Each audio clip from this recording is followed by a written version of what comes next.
right the shoes off, talk. You got your me yourself, Larvell, aka Trey L. Ladies love Larvell.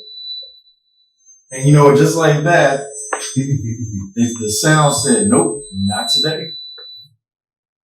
Excuse us, y'all. We've been dealing with some technical issues, so sorry for the delay.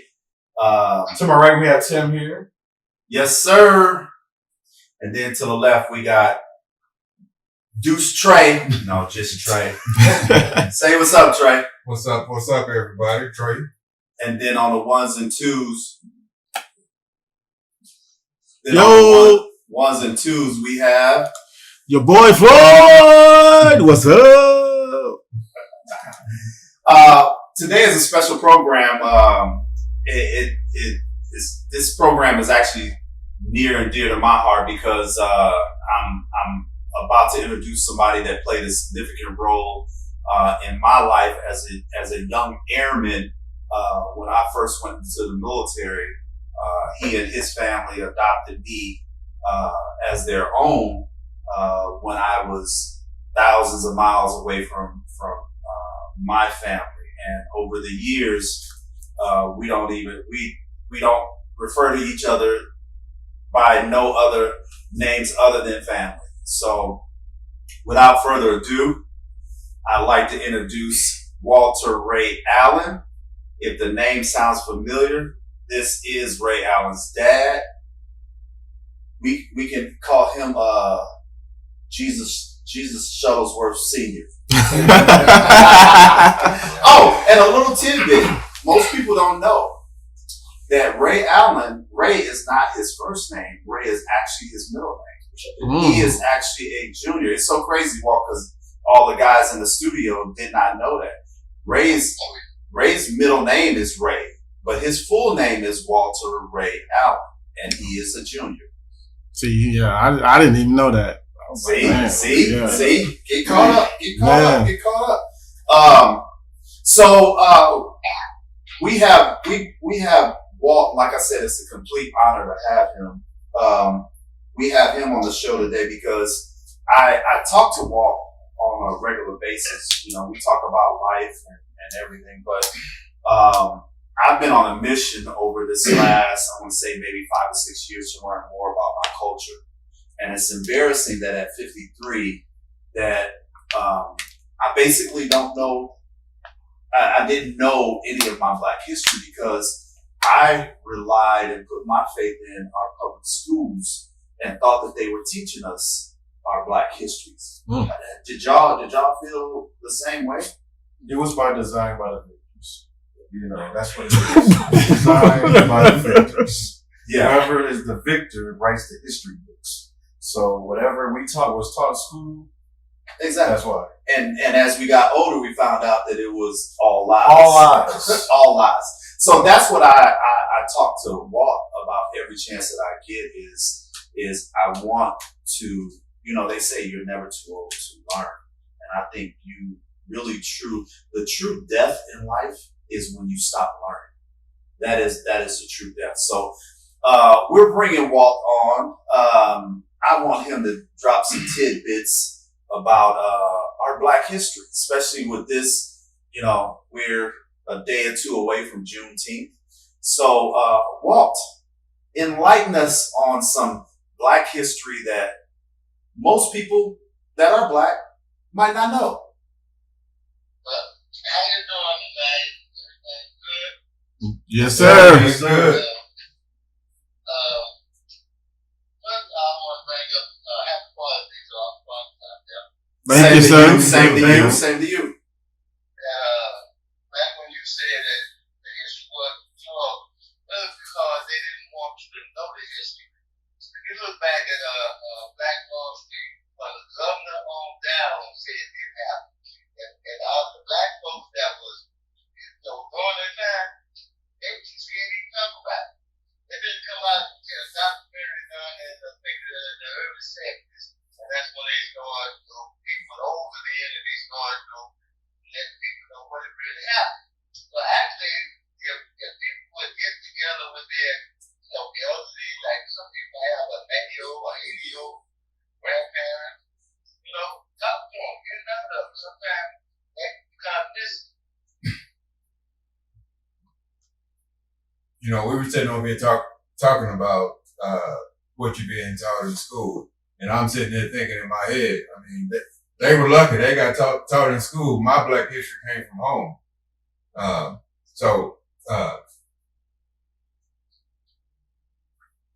Yeah. So I look at it also as probably also what states race it also. Well, Walt, I will let you know this. Walt is from Houston, Texas. is he? That's my brother. I knew it. He's originally from Trey. Right. Trey, one of our co-hosts of the show, he is actually from Houston. So it's funny that he said that, and then you kind of like parallel what he said. You know, as far as he learned his Black history from home. Yeah, as you get older, I was born in the business, and throughout the years, you see things change. Just like when they Johnson signed the voting right for pass the vote, but the governor of Mississippi went and had a litmus test just for Black folks, and they knew the Black wasn't going to pass it. That was the 64 when they had the right to vote. So they try to make it hard on purpose. Well, the thing about it is, they'll give you something when they know that you're not able to accept it. But it's that facade of the optics of what it'll look like. Well, we gave it to them. We gave it to them in 64. Yeah. Now, if they couldn't read it or write it, then that ain't our fault. And we ain't talking about the whole nation now. We're talking about just Mississippi. oh wow, He's the one that he was so upset. He did a litmus test. And I tell you what it was. They would put like you said, an article. Constitution in a hat, and the Black person has to pull it out. You gotta put that article in. Ain't no Black article, Constitution, and all that. no. But they knew they wasn't gonna pass it. Well, probably one of the main reasons why is the Constitution didn't really apply to us. You think that might have been one of the main reasons why? No. This is what I said. Mississippi. Oh, that's just Mississippi. Right. I ain't seen the other state. Mississippi go. Oh wow. Walter, what? I was upset because President Johnson signed it enough.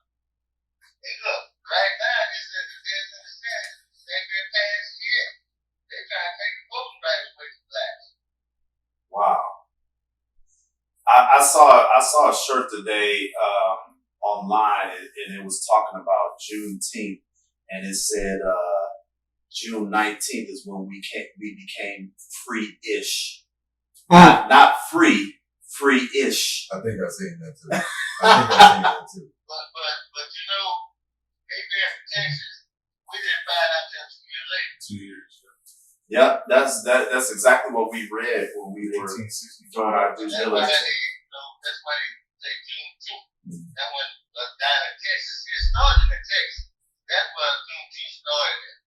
Once people started branching out, then they started. It didn't think in South Carolina. I think this is the second or third year in South Carolina. What? Right, it wasn't a proclamation. We been in the military, they all put that on military bases. Yeah, okay, that makes sense. Well, a lot of states didn't know what Juneteenth was. Wow. That's a shame it took that long for them to find out. 2 Right. more years. But that's the thing whenever you're in a red state, that's going to happen. Look how long it took for them to pass Martin Luther King bill into a holiday. Well, I know. So, matter of fact, we won the last state. I think Arizona might have been the last state. It took actually for NFL players to boycott the Super Bowl here for them to actually enact the Super Bowl, enact Martin Luther King Day in Arizona and make it a holiday. And it's in South Carolina. Wow, that is crazy. I've been to South Carolina. What do you know why they call that the edge of America? In South Carolina, do you know why they call that the edge of America? The edge, why? I'm asking you. From what I've seen over there. That's the first I've heard of the edge of America. All I can say is on the East Coast. It is on the East Coast. You know, though the writing in South Carolina is where the slaves actually came over from that what do you call that? The sea that came over from the boats and loaded right there. They have this what they used to have back in I believe it was 2005, 2006. It's a market. What part of South Carolina? Charleston. I was just about to say Charleston. Yeah, Charleston. Because I went to the slave market where in Charleston where the slave market used to be, but like trying to like where you can buy stuff. And I swear to God, some trust me back then. You know what? I turned around and wasn't nothing there. I was just telling that story because I was over there and on a Sunday, I believe it was, they opened up this market that you could go buy. You know, they have old artifacts where slave papers, a lot of that stuff over there. Yeah. What? Yeah. Wow. Walt, if say a young black man is interested in teaching his young black son or black daughter about their black history, if we were going to point him to a specific place, a city, a state, where would you say go? And if there would be like a wealth of black history knowledge there? During these days, they got a lot, like Alabama, they built that, they like a museum, but they got like, how you say it, names of people hanging, but they got their a memorial? Hanging all the way through the place. So their names on it, when they was hung and stuff. They have a lot of history. Because I went down to Selma, and a girl like 3 years ago went to Selma, Alabama. So I always wanted to see the Independence Bridge, which I did. And Selma, it's not like it, you would think it would be like a big nice city or whatever. They had the building run down and stuff. You go over the bridge to the other side where they have all the walking history, historic markers and stuff to read about it. But other than that, that's it. Wow. So no gentrification or nothing like that going on in Selma. As far as what? As far as like building up and rejuvenating. No. Like I said, when you come over here, right in the city, they have buildings, close, like the close up, go back there, spot might have something open. But it needs to be rebuilt, probably. That's what I'm saying. Wow. But in that valley, they ain't gonna rebuild things. No. For their toilet and stuff. And especially since it's art about our history, let it be about their history. They would have redid the whole city. Oh, anytime it's based on a white person, because as soon as they start talking about fentanyl, white folks start dying, and then they start playing. Yeah. But then if they're black person die, what they do? I always said that, Walt. I always said that it's never a problem until it spills over into the white community. Like when the crack epidemic, that was an isolated situation as far as they're concerned. Like now, fentanyl is the new crack epidemic, but now it's affecting white America. Now we got all these initiatives and all these hotline numbers you can call if you have a fentanyl overdose, and they develop these pins that cops carry around that if they encounter anybody with a fentanyl overdose, they can give them that pin and it'll bring them out. But you didn't have none of that back in the 80s in the late '90s when that was running rapid through our communities. But and I always say, and it's about every aspect of life. It's about we can sit here and have an hour-long conversation about the things that affect the Black community back in the day that now is spilling over and touching the white community, and now there's a problem. Right. Wow. So Walt, what's education wise, because I know you're always educating yourself about Black history and current events. What is something educationally, whether it's going to a place or reading a certain thing, what has lately captured your attention that you kind of want to dive into and read more about?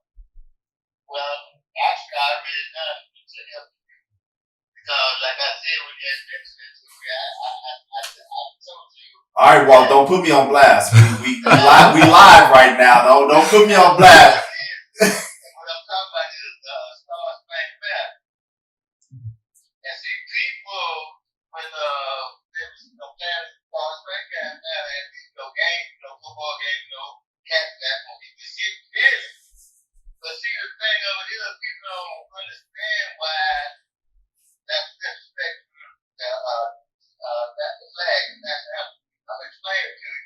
See, Captain has been, all I know is just because what? Blacks are getting killed by police, right? Police brutality. Yeah. Is that right? That's right. Let me tell you the real reason behind the Star Spangled Banner. Like the research for, but I tell Tim I disagree, but see, that was back in the 1800s. That's when we didn't have a 13 colony, so we didn't have no slaves or nothing like that. So the British wanted Fort Henry. So Francis Scott Key was, people don't realize he was a lawyer. He was negotiating with the British general, to release the American soldiers, and they released the British. Well, he agreed to that, but the general said, I want that flag down.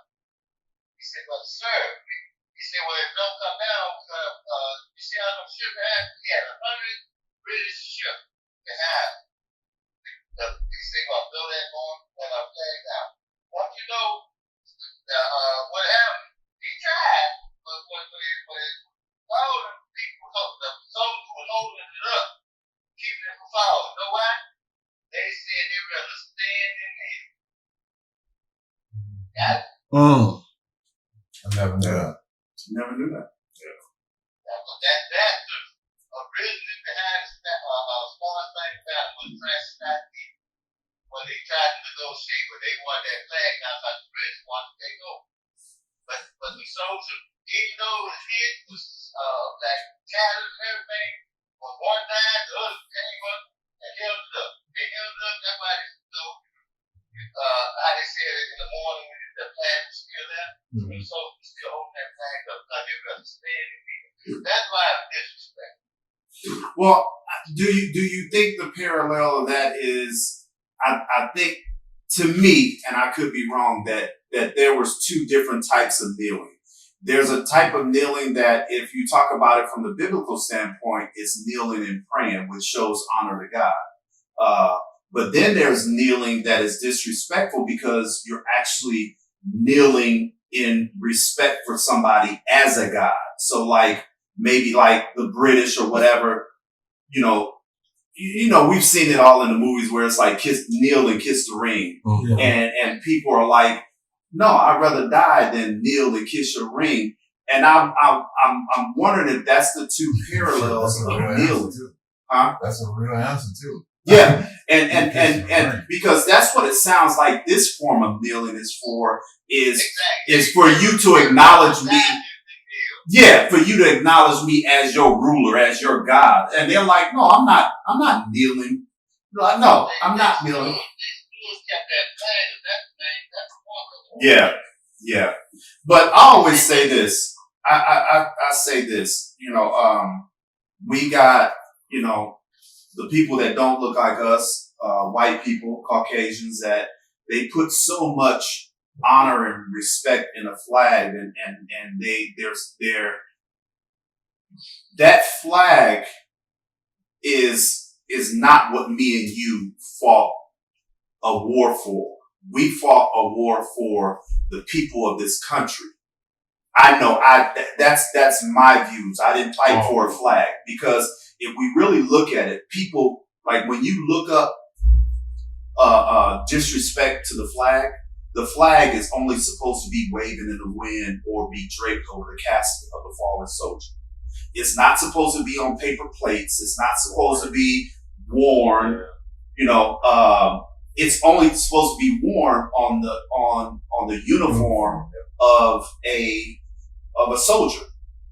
It ain't supposed to be used as commercial paraphernalia for advertising. Or it shouldn't be on the back of your truck. You know what I'm saying? But as everything in our society, people want to find a way to separate themselves. And the one common denominator is they feel like the flag is theirs, so you'll respect, the flag. But yeah, as always, Walt, you always enlighten me. I think you enlighten this whole room. Yes. With your Black history knowledge. Let me give one more suggestion. Yeah. I think I mentioned it to you, but the other fellas, they knew what Central Park was back in the day. So it was the Central Park, New York. Like it was a community for African Americans. But what was the name of it? Ooh, test question. Seneca Village. Yes. And the city ran them all out because they went overseas and seen how, like Paris had those statues and park fixed up. They came back and ran blacks out, and that's what they Central Park was. Yep. Turned it into a national park just because they didn't want us to have it. People don't know that it was on, black hills out in that. They had to fix all of them. Some of them didn't want to leave. Wow, that's crazy. Walt, give us another tidbit before we get out of here. Elaine, Arkansas. That was during the good summer. But people, they were going across just killing people. In Elaine, Arkansas, you had soldiers that just came out the war. They had their uniform on. They had soldiers that was out, like they was taking place. Some of the black soldiers came out, raised their hand up, and shot people. Wow. And that's how they were doing. See, it started around, with a black woman, but it was like one black man killed one white before you got across the nation that the blacks was on a tier and killing up white folks. That's how the rumor got started. So whites just got together, just going through all the black town killing blacks. Wow. And you said that was around the same time of Black Wall Street? It's called Bloody Sunday. Bloody Summer. Yeah. It's funny that talking about Black Wall Street is I went to Tulsa, Oklahoma to pick Joey up, my dog, and one of the things that I was excited about going to Tulsa was to have an opportunity to talk to some people about Black Wall Street. I wanted to get a hometown perspective of Black Wall Street. Do you know I must have went up to probably 10 people and nobody wanted to talk about it. Or they told me that they didn't know anything about Black Wall Street. I told you. Wow. Back then in 21. having the governor on down told people it never happened. Wow. Never happened. Just to hide That's why it. blacks are too scared to talk about it. Wow. So that's one of those taboo conversations that you don't have in Tulsa. That's crazy. But certain aspects about some people didn't know about it because parents didn't talk about that, so they didn't know. But like I said, when they started investigating, that documentary back in the early 70s, that's when they even found the bad grave. They found the bad grave, and they got to put DNA on all the bones, all the viruses come from the grave. So they got to do a DNA to find out who were related to them. Wow. let's not forget about the towns that they just completely just filled in with water, like Oscarville. That's called what, Lake Lanier now. They just completely filled in. They flooded. It turned into a lake. Wow. What lake was that? Lake Lanier. It used to be called Oscarville, Georgia. Yeah. I read about that. Yeah, I showed you. Yep. Where they just So right. they just flooded the whole city just to wipe away our history. Yes. So right. Wow. Because read up about us, and you won't believe the thing that that they don't feel like they know black and they always and so the locomotive, the street light, class, all that, but I'm so bad. So, Walt, if you were a parent raising in this day and age, and you were raising a preteen, and you were dealing with the fact that public schools, I know out here in Arizona, they're forbidding teachers to teach anything regarding Black history. How would you? How would you approach that though if you had small children that were coming up? How would you approach that? See, with this day and age, it'd be hard because it's so much what kids just doing get into. With social media and all this stuff, video games, it's hard to keep that attention. Yeah. Okay, and then when you try to read or tell them, they won't listen. And you don't believe the people I that brought up on a lot of things. Some of them listen, some of them be like, I didn't know that. Because like you say, it's not taught. And another thing, I noticed in a lot. When I came from school, from kindergarten all the way through 12, I went to a black school. And they integrated when I was in 10th, but a couple white. And the problem with that is, I learned my history, coming up on black people. Now, with the kids of the day, they are taught by white teachers, and they won't take excel because for one thing, they get in trouble for everything white teachers talk about that one strike on. Instead of the teacher have back when I was saying, look, I had 4 brothers ahead of me. When I got to kindergarten, the kindergarten teacher knew my name. My brother came to me. I couldn't do that wrong. Yeah. When I skipped cookie when I was in 12th grade, and that was when school was always over. Oh wow. Right. That's how I was. But like I said, the teacher these days, the student these days, black kids are taught by a lot of white teachers, and they don't know how to control. But I'll give you this right here in South Carolina. Soon, black kids get in trouble, they get exposed, and they get sent to another school. Now, that's for all the bad kids. So where is they learn that? Do you think that may be something that we need to start looking into, like some of our wealthier minorities start, like what LeBron did, invest in schools and creating our own education system to where we have an alternative for these kids to go, even if it's just to go to take a Black history class, to where it may be after school or some other way. I know HBCUs are really becoming more popular even outside the Black community. I'm seeing more white people going to HBCUs now than ever. And I love it because I think we talk about changing the world, and I think that's the one way that you change the world is you educate yourself about other people's culture.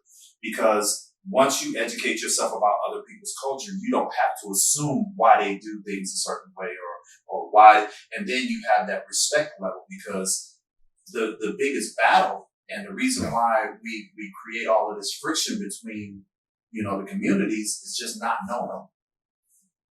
It's just not knowing. But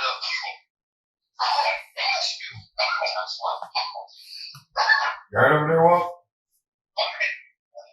another thing that see, black folks in the community, I just vouch that they don't go to the like city meeting, town meeting to see, what can develop, what they do this month.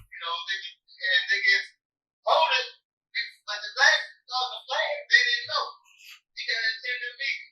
Yes. I don't let I've been voting 18 since I was 18 years old. I voted both elections, primary and general. See, most people just vote for the president election. See, they don't realize you gotta vote for that time because you got the government that set voting that. Don't you know you had Lindsey Graham had 40% of the vote and they already protected from them at 40%. Wow. Because blacks don't vote during them elections. And then, like you said, I think they push so much for people to get out and vote during the presidential election, but we don't realize that the change that directly affects us starts at the community levels. And so, like you said, these town hall meetings and voting for, your town representative and city councilman, those are the ones where we really need to be more active in being in attendance and having a voice and voting. Because those are the ones that are going to speak for us when it gets to that upper level. But if you don't, Even he said, please vote. yeah. So if you don't use your voice, man, and I think we need, and they purposely do that. They purposely do that. Listen, perfect example. You say for a perfect example. What's the name of Russell Governor Georgia? Oh, I was Worn out. What she do? She went out and had 880,000 people registered to vote. See, that's what you mean. Yeah. That's the short hair lady. See, you ain't got that in a lot of states. Yeah. Well, we got to start, the only way we're going to do that is start being present and start, demanding from our representatives, people that speak for us, that we start doing that. I tell people that. I said, if you voted, you're elect that person. I had this one pretty girl of mine, she was paying she had a $378 fine, right? Now, if you're paying $100 a month probation for 2 years, ain't that paid off? Yeah. I had her, I said, write the numbers, and she said, and 2 weeks later, I asked her, she said, yeah, and had her reply to everything. And know what she was paying for her. Wow, man. We got to get out and start. That's one of the things that I want to do with our podcast too is, prior to all of these, community, city, and state elections, really start pushing that initiative for people to get out and vote, for, something other than the presidential election. People don't realize that the president has very limited power. We want to hold our presidents to such a high standard, but they can have all the plans in the world and have every intention on doing what they say they're going to do. But exactly. But if they don't have somebody in those other branches that agree with them, and it's even a popularity or like them, then none of that stuff is going to get passed. And so we gonna start being, I know as far as, my core group here, with our podcast and stuff, we're going to start being more diligent about, pushing people to get out and use their voice and start voting on a community, city, and state level. Because that's where we really affect change. And I'll tell you what, just like Obama said, change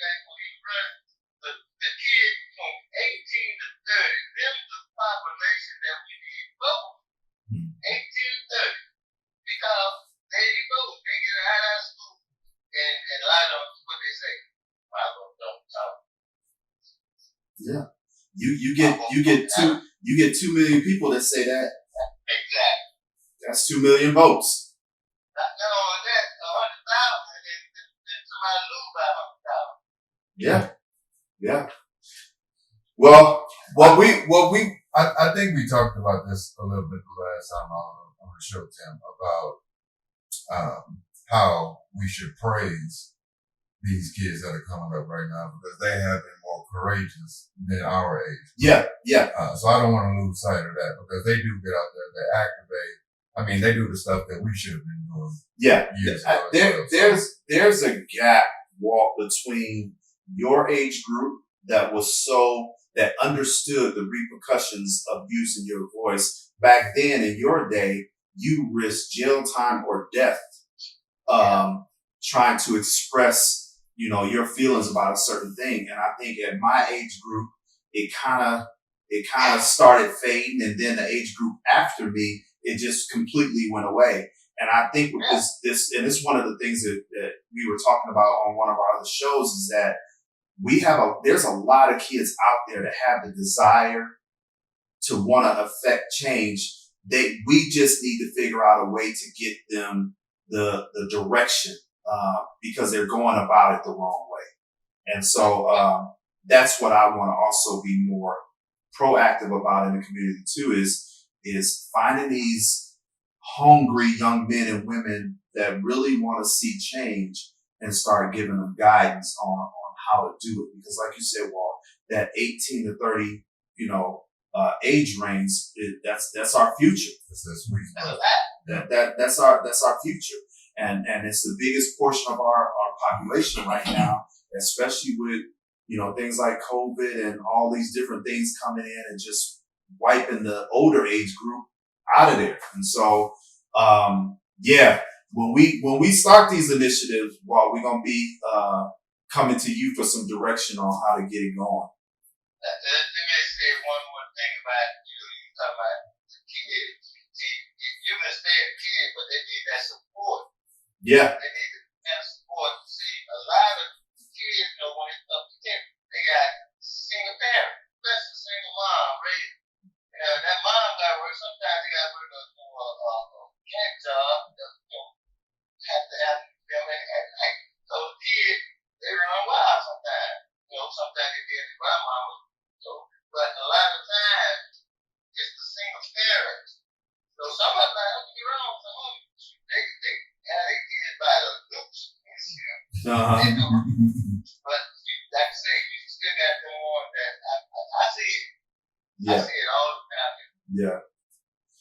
Well, Walt. Look, I raised 5 kids. Yeah, you did. And my granddaughter gave me a great grand. Nice. Wow. Awesome. Walt, don't you feel old? Don't you feel old? You got a great grand? Most people would say blessed. I would say no, unfortunate. I'm fortunate to see my kids and Exactly. my mom and dad get to see that grandkids. Yeah, that you are. I'm a grand myself, and I pray that as any kind of parent, you don't ever want your kids to leave this earth before you do. But I pray that is my prayer, that I get to see as many generations as possible come up. And you're right. You're absolutely right. You're definitely fortunate to be able to,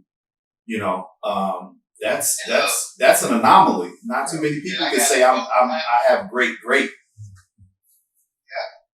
have 4 and I got a name for years. There you go. But hey, let me give you this. Ray's son going to the Rhode Island Rams. So Ray Allen's son, he's signed with Rhode Island to play basketball at Rhode Island. Walter Ray Allen III. And he is Walter Ray Allen III.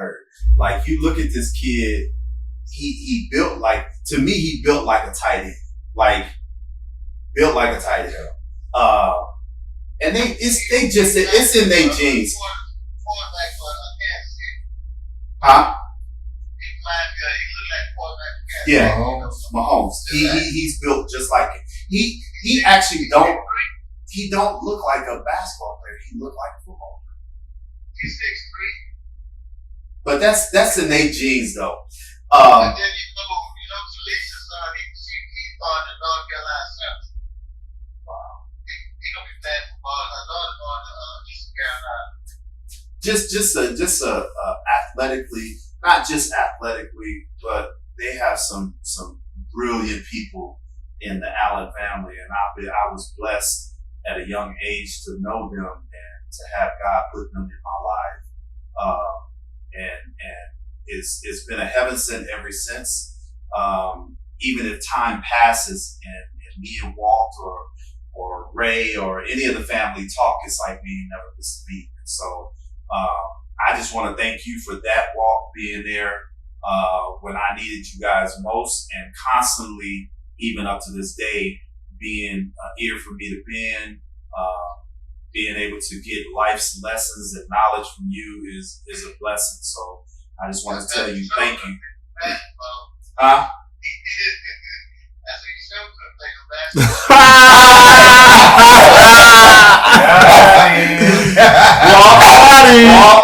Walt, tell the truth. Tell the truth. I need y'all to hold it down. Walt, tell the truth. See, Walt saying that because not everybody was as gifted as. Yeah, I did play on the bass team, y'all, and I end up playing professional in Puerto Rico. That's just like intramural. So see, Walt can say that because Walt was blessed with a lot of talent that you don't even see these days. Walt was the only person that I've ever seen in my life that could consistently, he's right-handed. Walt is the only person that can consistently hit a three-pointer with his left. Wow. He shoots his left three-pointer just as good as he shoots his right.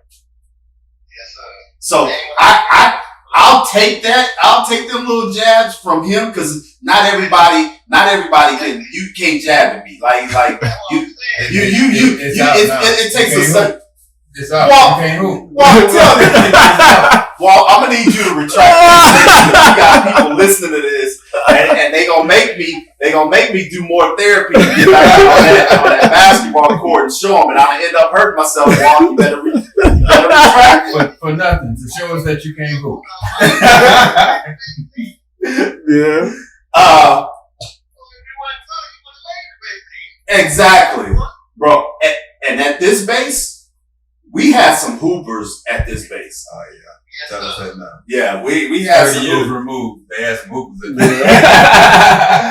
But yeah, Walt, we appreciate you coming on, man. And it's with me, it's always a pleasure to talk to you. I know the fellas in here gain a whole handful of knowledge. Yes. And so we look forward to bringing you back on.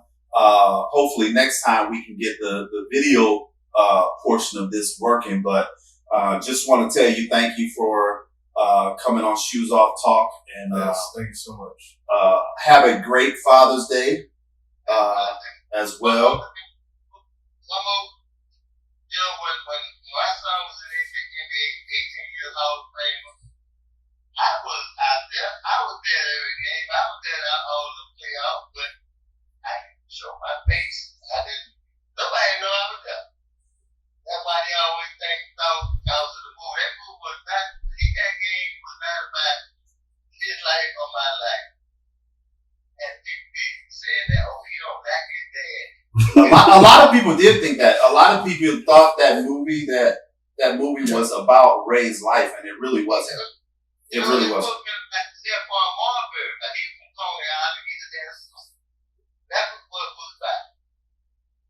Oh, I didn't know that. Yeah, and see, Spike Williams asked Kim Garnett to come in and he turned down the Ravens playing in the Garden one year, and Spike was kicking that, Ray, Allen Harris gonna flush your butt. Then he came back around again later, and that was Spike asked about, he had moved, and Ray said, you're talking to me. That's how he got it. Interesting. It's You got another movie, Harvard Man. when is that? Harvard Man? Oh, I did hear about that. And then I've never heard of it. Harvard Man. that was made in Canada. I'm gonna check it out. Oh yeah. Now I got another one we can put on the list. Yeah, Harvard Man. All right, Walt, we're gonna let you off here. So let me Wrap just up. say something before you. Hold on. Walt. Before I let you go, somebody has something to say. What I have to say, just by me knowing the game of basketball, you have the best shooter that I've ever seen playing the NBA. I get that we have Steph and he's a phenomenon right now, but I have never seen anybody shoot the basketball more pure than Ray Allen. And I'm gonna tell you something about that. And my daughters might get a take.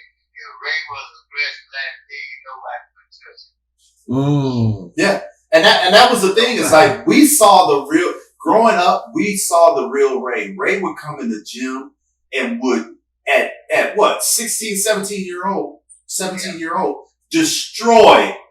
I don't mean like just your casual hooper. I mean these guys hooped in college. He slammed on me.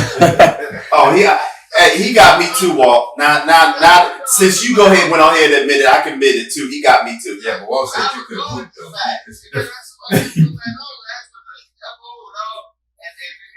to the Hall of Fame when he doing intro to the Hall of Fame, he was talking about that. He was looking right at me. He said, "Yeah, my dad left me one time, and we ended up on opposite ends. It's hard when your dad see the bottom of your tennis shoe." Walt, you know how many people can say that? It's a lot of us that can say that we saw the bottom of them. But I can say I was one of the first ones that saw the bottom of Ray's shoes. So that's the one thing that's an honor though. I ain't gonna admit to nobody else. I admit to Ray though, you know. I ain't gonna admit to nobody else. But yeah, what you guys saw in the NBA and throughout his career I was watching UConn. is even at UConn Yeah. wasn't the aggressive Ray. Like, just think, he is a he's a bona fide, true, solidified Hall of Famer, will go down in history. But if Ray had the green light and the backing of his coaches like Steph had, Steph would never have caught his. But the other thing you got to realize about Ray's game is people don't realize Ray's first 6 or 7 years in the league, 7, 8 years in the league, Ray was putting the ball on the floor, dunking on people. Yeah. He wasn't a spot up shooter. Yeah. He didn't become a spot up shooter until later on in his career. Right.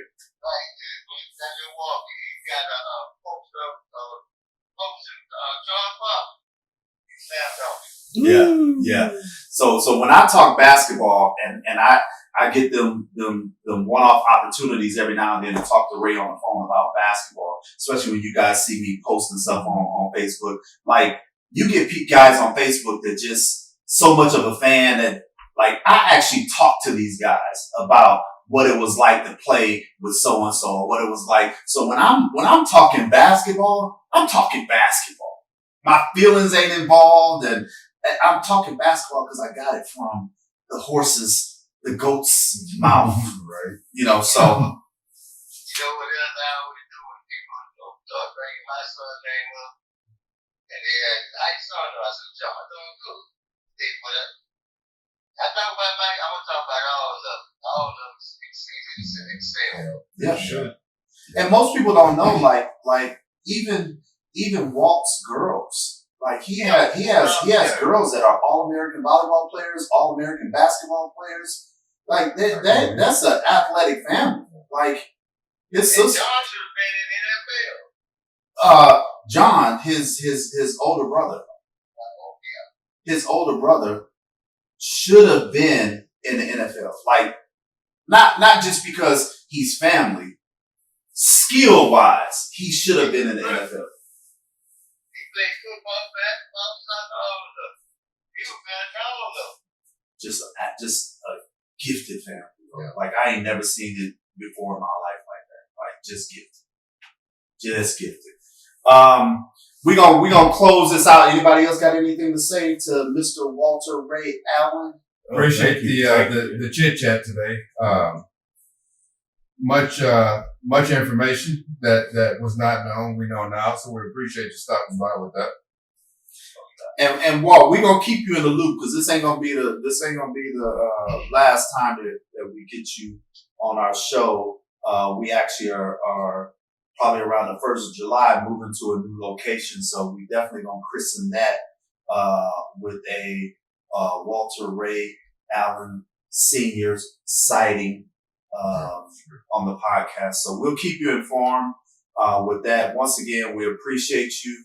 Enjoy your Father's Day, and you know I'll be reaching out to you over the next couple of days to chat it up. Sound good. I'm going to Charlotte that morning. There you go. My daughter doing her boxing.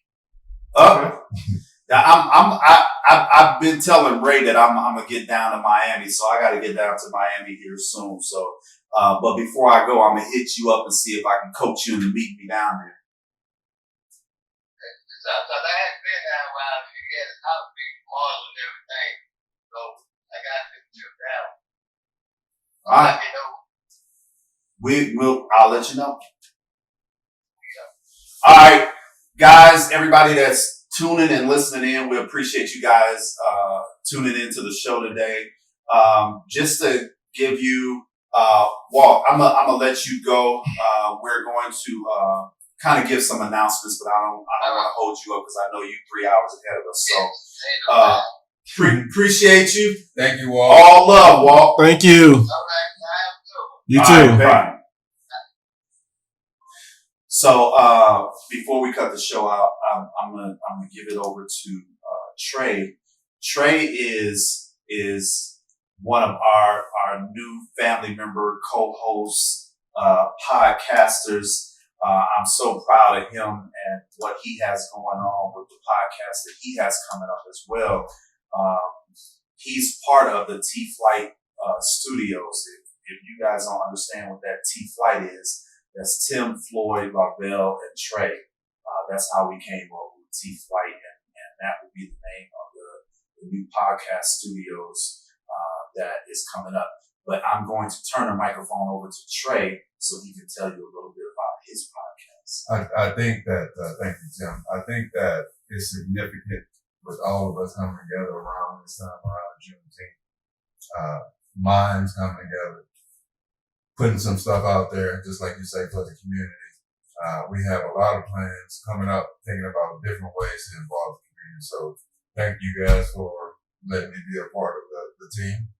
It's an honor. It's an honor to have you. Give us a tidbit on some of the stuff that we have to look forward to as far as the content. With Beyond the Mat, as you guys know, I do jiu-jitsu.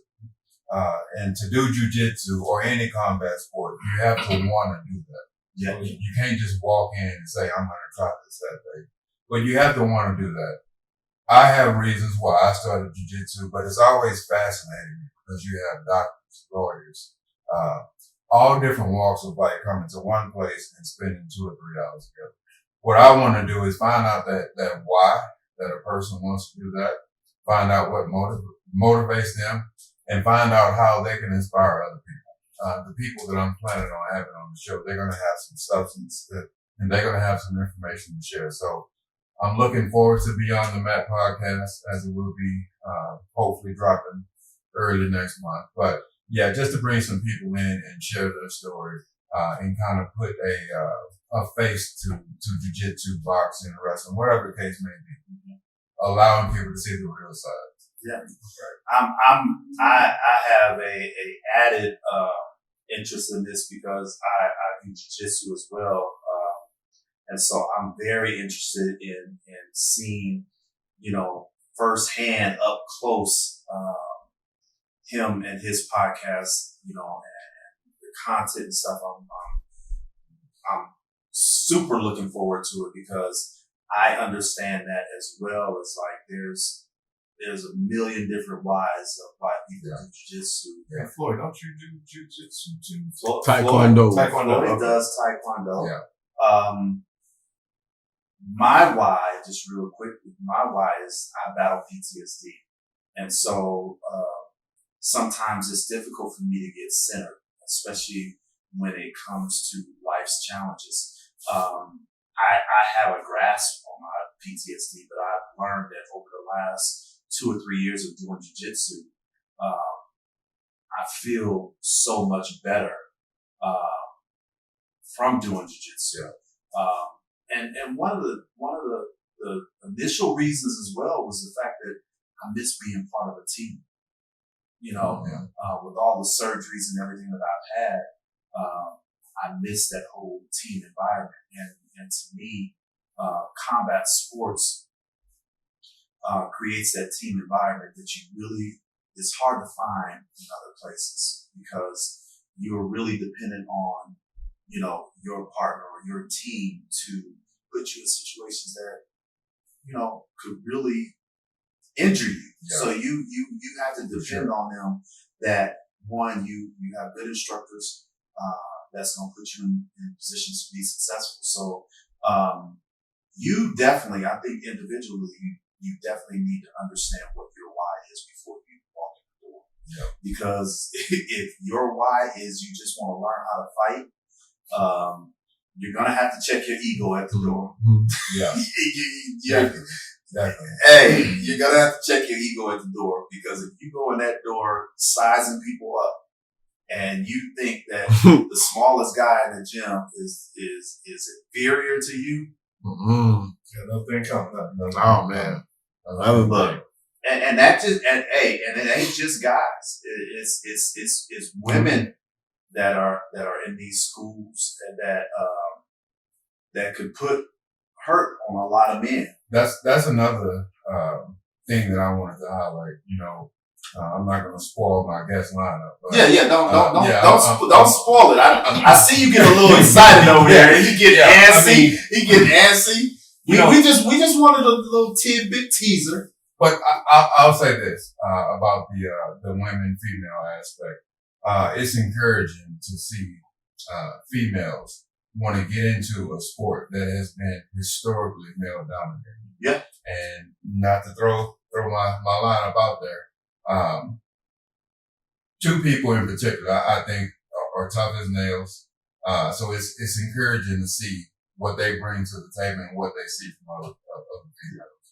And the other thing too is, like, it's encouraging to see women getting involved in the combat sport, because we live in a day and age where social media glamorizes looks and femininity and being this soft rose petal when, you get on that mat. The girls tie that hair up in a bun or whatever it is, and they really get after it. Sometimes they work harder than the men. Yeah, they really do. Yeah. And then too, that's another Not thing. To call my gentlemen out, but they do. They do? They do. They come in and they put in the work. I don't know how they do it, because, I walk in sometime and I have stuff on my mind. It takes me a little while to get started. You think about mothers, wives, people that have full-time jobs. Coming out with a smile, just like you say, tie that hair back, step on the mat, and it's go time. Yeah, it really is. And I think with women as well, I'm going to say this in that way. It's like, women in general have it rough, because every day they have to prove themselves, and prove that they're worthy. And so I think that has a lot to do with it as well, is that, they want to show they belong. And there is, to me, and this is how I feel, there are no crevices, corners, or places that women can't go to. They proved that, historically. And so to see them venture off into combat sports and be successful at it is just a tribute to women. I'm looking forward to the podcast. Like I said, I definitely have a vested interest in it. But we appreciate everybody tuning in. Stay tuned for the updates on T-Flight Studios and all of its happenings. We're super excited over here. As we end all shows, love, peace, and soul.